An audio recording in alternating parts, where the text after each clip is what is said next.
Impact Wrestling, okay, was on Spike TV, and they were doing their 1.2 million back in the Spike days, and all of a sudden a week later they're doing 2 million viewers, and the following week they're putting up all these 2 million viewers. Yeah, that's a great gain, but if you're taking from a pool and suddenly it's 30% less, I mean, I think you're comparing two drastically different leagues that the viewership that these two companies are in. So, John, I completely agree with you.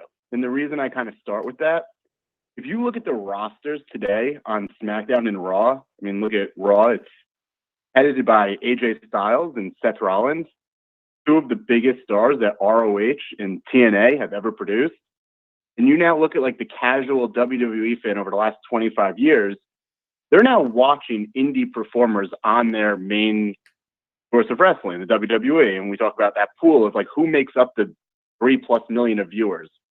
Does the casual fan, like, are they not interested in what we think where wrestling has gone? And I brought up those ratings for like if the smaller companies were doing those ratings, it'd be awesome. But because WWE is doing it with the same kind of talent, it's not good. And I guess like, I don't know, that was something I was thinking about. Like you look at who the rosters are made up of, because NXT is the hottest product WWE has. It's all indie guys. It's presented differently, of course, but it also has a much smaller pool and has a rabid fan base. And I don't know that's translating to the casual fan who seems to be leaving the viewing habits of Raw and SmackDown. But what determines, MJ, what an indie guy is? Just because Seth Rollins spent time in ROH, I mean, his name was made in the WWE, like to a WWE audience, and the live reaction that he gets, they've only seen his WWE stuff, and he's a big star. Same with AJ Styles. We all are probably familiar with his name from TNA, but people who never watched TNA, I think, would enjoy the guy like just the same through what he's done in the WWE. So I call them indie stars. I mean, guys like Finn Balor, guys like Ricochet, even an Aleister Black. Like these guys were superstars out of the WWE, and I would agree. I'd like to think that the casual viewing fan would appreciate them when brought in, into the company. But I just don't know that we're seeing that over the course of the last 2 to 3 to 4 years as we've brought in more and more and more.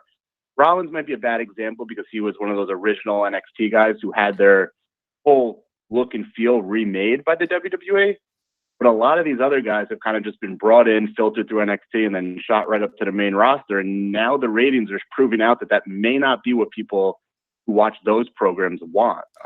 I really don't believe, MJ, though, that it's just simply like there is a lack of investment in many of these characters, and you can break down why that is. Like there is not a casual fan base. Like you are not widening that base. It's shrinking. And I think that you could take a lot of these characters and place them in other environments, and I think they would thrive in them. I think that they're mishandling a lot of the talent when it comes to actually creating stars. I think that we're in a very, very difficult period when you look at what the WWE has been able to produce from scratch. I mean, they have been able to build up people at a certain level, but when you're talking about your John Cena level, I mean, there is not someone that has stepped into that role since he has left. And I think that there are many factors to that. AJ Styles was someone that was not this gigantic. He was a big star to TNA, but was much bigger when he left TNA, and his independent shows were outdrawing what he was doing in TNA. That to me was a really big sign that sometimes you are also at the mercy of the product of your environment as well, that there are more people willing to see you outside than in. And I think you can go to that a lot, that the building of stars has been something that has been really hurting the company at the moment. Yeah, I don't want to come across like I'm blaming these types of talents and types of stars. I mean, frankly, for myself, like these are the guys that I'm still watching week to week Raw and SmackDown for. Like I love these guys. The indie scene is as thriving as it's ever been. And I think that's across the board. I mean, they're creating another company based off of the success on that scene with the Elite. Maybe there's a midpoint. Like maybe the indie scene is moving up and WWE is sliding back a little bit. And there's that midpoint of like, here's the wrestling fan. And what does that mean for kind of that lost fan in WWE because they're not growing their base. They are losing the base. It'd be one thing if they were holding steady. It does seem like they're like sliding, which I think says a lot more about like the fact that they can't grow it, that they're losing as well. I just feel like as soon as you have an AJ Styles be involved in the WWE with his own angles in the WWE, or Seth Rollins or Daniel Bryan be involved in the WWE with their own storylines, the whole indie association to me is already a moot point. Like they, at this point, are WWE built guys. And I'm also thinking about the alternative in the situation. If you had a roster full of Roman Reigns, I don't know, or Lars Sullivans, or, you know, people that they perhaps built from the ground up, I really don't think it would make much of a difference to what we see. To me, the difference is how hard you push anybody that you bring up, regardless of where they're from, whether they're original like football players or if they're from the indies. Yeah, it's certainly interesting. I don't think it makes a difference who it is. It's almost like we have attachments to these guys. I went to WrestleMania with a buddy of mine who's just WWE only. He's having a hard time getting excited about a Ricochet. I'm excited about Ricochet because I know his story. I know where he's been. Right. He's almost like a made star outside of WWE, and then WWE doesn't know how to use him, and they certainly don't know how to kind of like spotlight or push him. Yeah, I get the other fan invested. It's certainly a bigger problem with their handling of guys coming out of NXT to the main roster and then making the mistake that a lot of them are already over because they are over in NXT when they haven't done proper introductions or well, I mean, what is the definition of being over? It's that you have that connection to an audience that is willing to tune in to follow this character of what they are doing week to week. I would be hard pressed that if you have no prior exposure to Ricochet until February of this past year when he came up, what could you tell me about this guy? Tell me one thing about this guy beyond a move that he can do. He redefines aerial combat. There you go. That is the character depth of Ricochet on the main roster. I don't know anything about this guy. Right. I know that he teamed with Aleister Black. Why? I know he doesn't team with him now. And that's about it. Well, he's the high flyer. He's the guy who does flips, but that's not enough. It really makes him no more special than, you know, an Evan Bourne or anybody else who does that. Like if I asked you to tell me about the Young Bucks, you can give me their entire life story, all their motivations, why they're doing this show. Well, that's because we pay attention to the Young Bucks, you know, story. I pay attention to Ricochet. I watch him every single week. Right. I'm not told any of this. Yeah, well, that's the issue. There's no outlet for him. The problem is in NXT, they don't have to go through that process because they're in NXT. You're talking to an audience who has followed Ricochet through PWG and through New Japan and through whatever else. So they haven't had to properly build his story. And all, you know, they make the mistake that he's over in NXT. Therefore, this will translate. When I think on the main roster, especially, you have to maybe do a lot of the work that you didn't have to do in NXT. And you're also asking like volume. He's now wrestling every single week on Raw. So a guy that only stands out because of a 630 splash and his in-ring, that's any great performer. If Kenny Omega was in this company right now and wrestling every single Tuesday on SmackDown, that wouldn't be enough by 4 months in. You need more substance than that, than just simply this guy's a fantastic wrestler. There is no shortage of phenomenal wrestlers on this main roster. This is the last thing I would worry about. But in order to really care about these characters and have, Jesus, I'm not even asking for 6-month storylines. I'm not asking for Trish Stratus and Mickie James. I'm asking for, hey, from pay-per-view to pay-per-view, this is the match we're building to in 4 weeks. How are we going to get there on week 3, week 2, and kick it off tonight? And that would be the bare minimum to me. Let's just put together 4-week stories. Let's not worry about anything longer than that. Mm-hmm. If we can have a cohesive, strong story, and not everyone needs a storyline, I would say let's get 3 solid stories on Raw, 3 stories on SmackDown, and we're going to isolate. These are our main guys. This is what Impact is doing right now. They have their 4 or 5 top guys who are the top guys, and everyone knows it. And then they have their middle guys, and then they have their bottom guys. And it's our top guys that we are going to write for, that we are going to have long. Johnny Impact and Brian Cage just finished a 3-month-long feud, and they're forced into a position to know where they're going in 4 weeks because they've got to tape it in 2 nights. And I think that sometimes when you're doing live weekly television and you have a leader in Vince McMahon that is not hesitant to veer off course, that you get a lot of the continuity issues, even though you have a writing staff that is trying to plot this stuff out. So that's a very long answer. No, it's a problem if things get changed, but it's also perhaps the WWE is under. I mean, they are under far more scrutiny, and maybe just a vocal audience that might not like a certain direction that you have planned out in 4 weeks. And how do they strike the balance of listening to the audience if they are doing indeed something wrong that they should change, and following through with what might already be planned?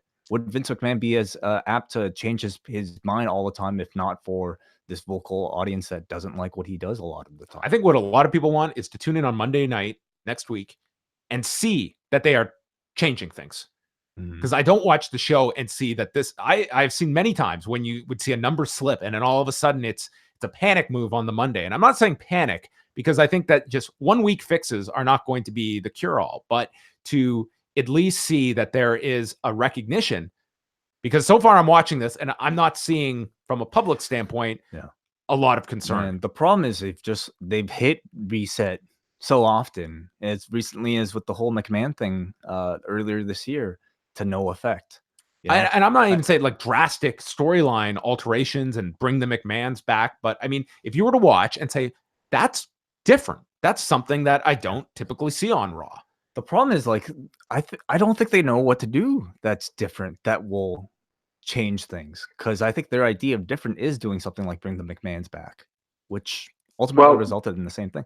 Yes, MJ. Oh, MJ's still here. The answer is going to be Bill Goldberg. And Bill Goldberg's going to come back, and I'm sure they're going to put him on TV to try to spike a rating. And Bill Goldberg is the epitome of a guy that a casual wrestling fan knows. And he meant something when he came back for the Lesnar program. I mean, he was a difference maker on television. Absolutely, they're going to do that. I mean, he shouldn't be just showing up. Isn't that a short-term fix? Yeah, absolutely. It is a short-term fix. I mean, that's what. And what does it do to all the guys that are now? Oh, Bill Goldberg's here, so Ricochet. I mean, the idea to that one. I think the idea is that you use the notoriety of somebody like Bill Goldberg to pass on to somebody else. I mean, that he didn't really do that last time he was around. But I wonder, he might do it with Roman. Great.